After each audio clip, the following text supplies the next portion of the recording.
San Alfonso María de Ligorio, obispo, doctor de la Iglesia por sus escritos sobre la moral, fundador de la Congregación del Santísimo Redentor, los Redentoristas, patrón de confesores y moralistas, 1696-1787. Fiesta, 1 de agosto. Extractos de sus libros: El amor a Cristo, El gran medio de la oración, Sobre la dignidad sacerdotal, El triunfo glorioso de María. Nació en Nápoles el año 1696, obtuvo el doctorado en ambos derechos, recibió la ordenación sacerdotal e instituyó la congregación llamada del Santísimo Redentor. Para fomentar la vida cristiana en el pueblo, se dedicó a la predicación y a la publicación de diversas obras, sobre todo de teología moral, materia en la que es considerado un auténtico maestro. Fue elegido obispo de Santa Ágata de Goti, pero algunos años después renunció a dicho cargo y murió entre los suyos, en Pagami, cerca de Nápoles, el año 1787. Biografía. San Alfonso nació en Nápoles el 27 de septiembre de 1696. Sus padres, don José de Liguori y doña Ana Cavalieri, eran de familias nobles y distinguidas. Era un niño prodigio con gran facilidad para los idiomas, ciencias, arte, música y demás disciplinas. Empezó a estudiar leyes a los 13 años y a los 16 años presentó el examen de doctorado en Derecho Civil y Canónico en la Universidad de Nápoles. A los 19 años ya era un abogado famoso. Conversión. Según se cuenta, en su profesión como abogado no perdió ningún caso en 8 años, hasta que un día después de su brillante defensa, un documento demostró que él había apoyado, aunque sin saberlo, lo que era falso. Eso cambió su vida radicalmente. Hizo un retiro en el convento de los Lazaristas y se confirmó en la Cuaresma de 1722. Estos dos eventos reavivaron su fervor. Al año siguiente, en 2 ocasiones oyó una voz que le decía: «Abandona el mundo y entrégate a mí». Hizo voto de celibato y abandonó completamente su profesión. Muy pronto Dios le confirmó cuál era su voluntad. Se fue a la iglesia Nuestra Señora de la Misericordia a pedir ser admitido en el oratorio. Su padre trató de impedirlo, pero al verlo tan decidido, le dio permiso de hacerse sacerdote, pero con la condición de que se fuese a vivir a su casa. Alfonso aceptó, siguiendo el consejo de su director espiritual que era oratoriano. Hizo los estudios sacerdotales en su casa. Fue ordenado sacerdote en 1726 a los 30 años.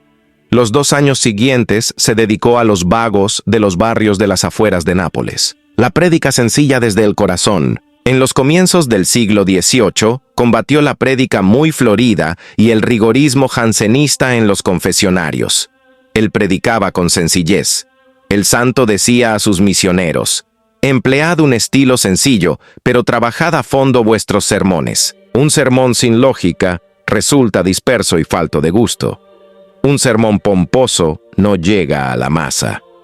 Por mi parte, puedo deciros que jamás he predicado un sermón que no pudiese entender la mujer más sencilla. San Alfonso abandonó su casa paterna en 1729, a los 33 años de edad, y se fue de capellán a un seminario donde se preparaban misioneros para la China. En 1730, el obispo de Castellamare, el monseñor Falcoya, invita a Alfonso a predicar unos ejercicios en un convento religioso en Escala. Este hecho tuvo grandes consecuencias, porque ayudó a discernir a las religiosas una revelación que tuvo la hermana María Celeste. El día de la Transfiguración de 1731, las religiosas vistieron el nuevo hábito y empezaron la estricta clausura y vida de penitencia.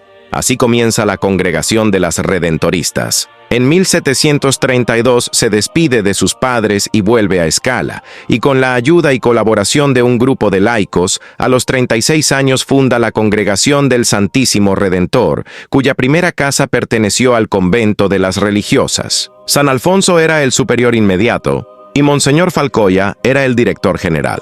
Grandes pruebas. Al poco tiempo comenzaron los problemas. La congregación se dividió entre los 2 superiores.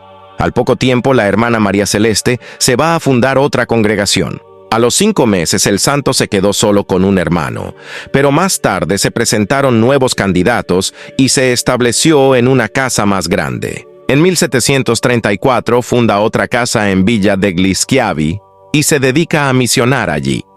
Su confesionario estaba siempre lleno.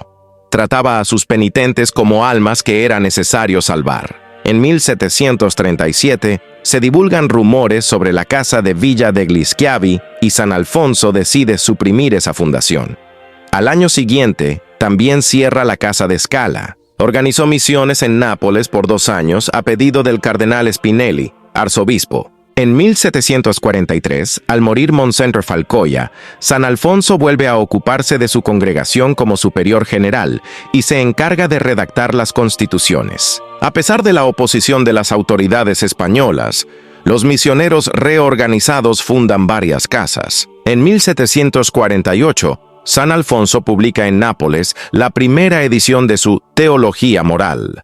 La segunda edición apareció entre los años 1753 y 1755. En 1749, el Papa Benedicto XIV aprobó la congregación y a partir de eso el éxito fue enorme. En 1750, los jansenistas comienzan a divulgar que la devoción a la Santísima Virgen era una superstición.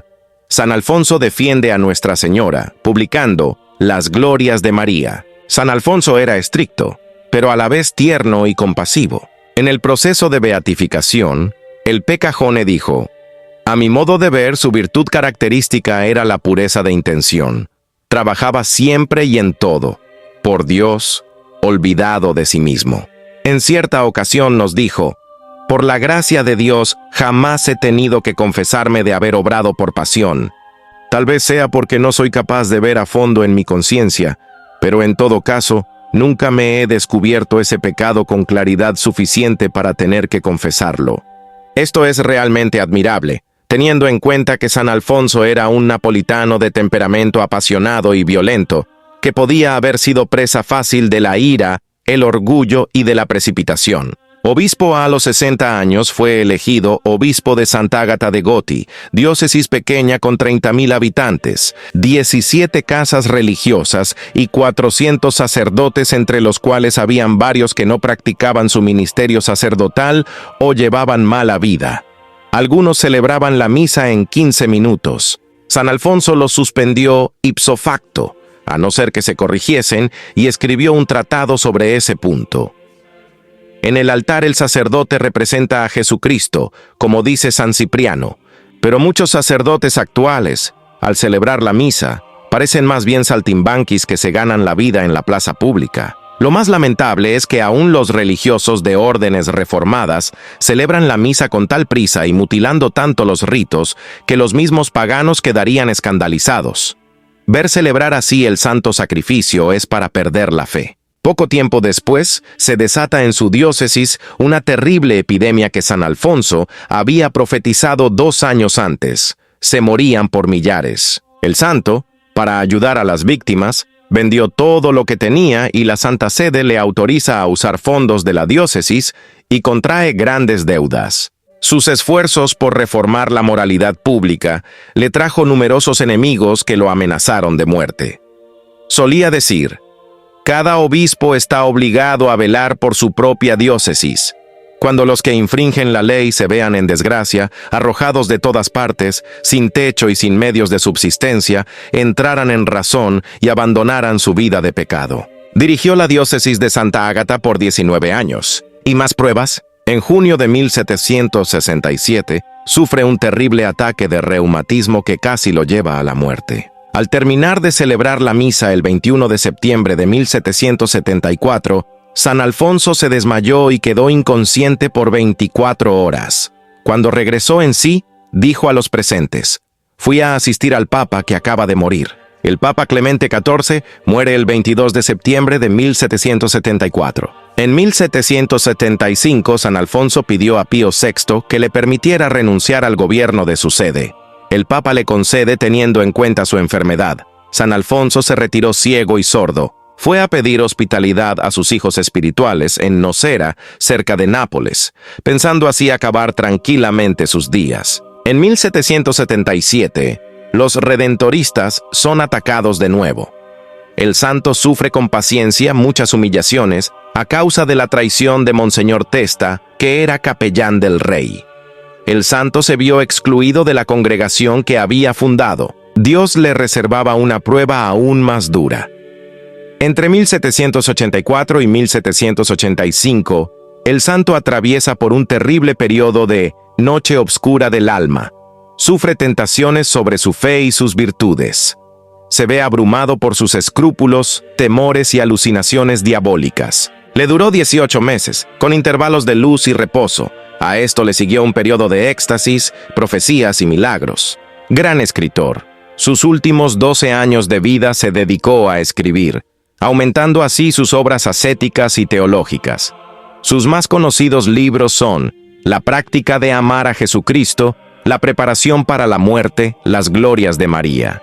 La Teología Moralis fue una obra que influyó en la formación del clero hasta hace pocos años. El santo murió 2 meses antes de cumplir 91 años, la noche del 31 de julio al 1 de agosto de 1787. El Papa Pío VI, en 1796, decreta la introducción de la causa de beatificación de Alfonso María Ligorio. La beatificación se da en 1816. Fue canonizado en 1839. En 1871 fue declarado doctor de la Iglesia y propuesto como patrono de los confesores y de los teólogos de moral.